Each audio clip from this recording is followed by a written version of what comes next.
hodanka intaan nacabku haylahaylin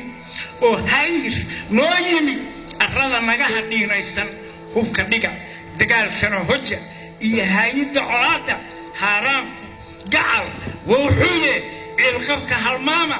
isu soo hirooba oo midnimo maanta ku heshiiya walaalayaal carruurteenni baad tihiin wiilasheenni baad tihiin raggeenni baad tihiin walaalaheenaad tihiin intaa in ka badan bini'aadan adkaysan karaa ma jiro saa darteed waa karnaa rag tashaday cir waa toli karaa taa ka labadeed waxaanoo dhismaa ma jirin waxaanoo horumara ma jirin waxa gaarsiiyey waxaa weeye madaxdii isbabedelaysay oo reer puntland uu ugu dambeeyey madaxweyne cabdiweli qurux baa muuqato horumar baa muuqdo sharaf baa muuqato tashiga tawfiiqda muwaafaqada isu tanaasulka is-ixtiraamka hoosoo loo xalliyo wixii arrimahoo jira shaydaankoo layska naaro cafi aliyo masaax marka labaadna ilaahay tawfiiqdaana waafaji marka hore in la iscafiyo waad garan kartaan dadku inay shaxna ku kala tagaan oo wax caloosha isugu hayaan dhibaatada ay leedahay oo hal la ismasaabaxo oo arrinta hal la galo oo aan ka odayayno annagu diyaar baan bawnahay inaan ka odayayno fursaddan caawa aan haysanno aan uga faa'iidaysanno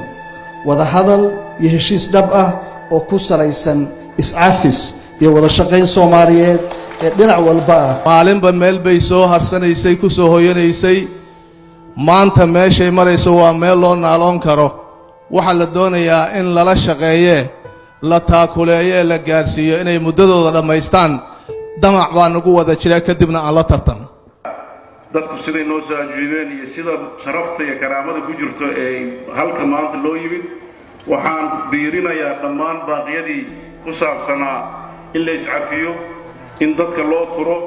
in dalka horumarkiisa laga shaqeeyo in si wada jir ah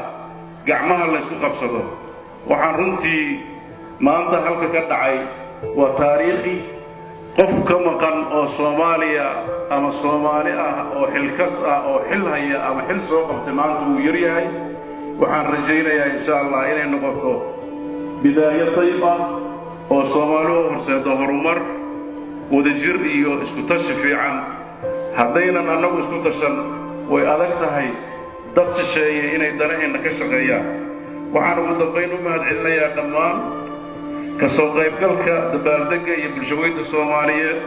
oo nala wadaagtay farxadda iyo casmaadda waad mahadsantihiin waxaan ballan qaadayaa inaan idinla shaqeeyo haddaad tihiin dowlad goboleedyo iyo haddaad tihiin dowladda dhexdeeda baarlamaanka dhexdiisa haddii la yidhaahdo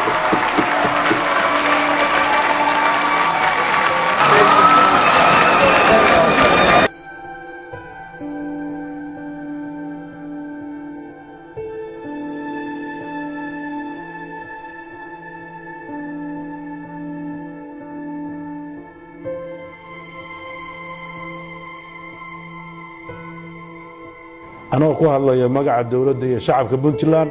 waxaan aqbalay inaan gogol nabadeed oo loogu gogol xaarayo in Soomaaliya midnimadeeda iyo wadajirkeeda looga shaqeeyo lagu qabto magaalada Garowe waxaana ku faraxsanahay inay Puntland sidii horeba u ahayd inay ka shaqeyso midnimada Soomaaliya iyo dawladnimada Soomaaliya in kaalintaasi firfircoon ay u qaadato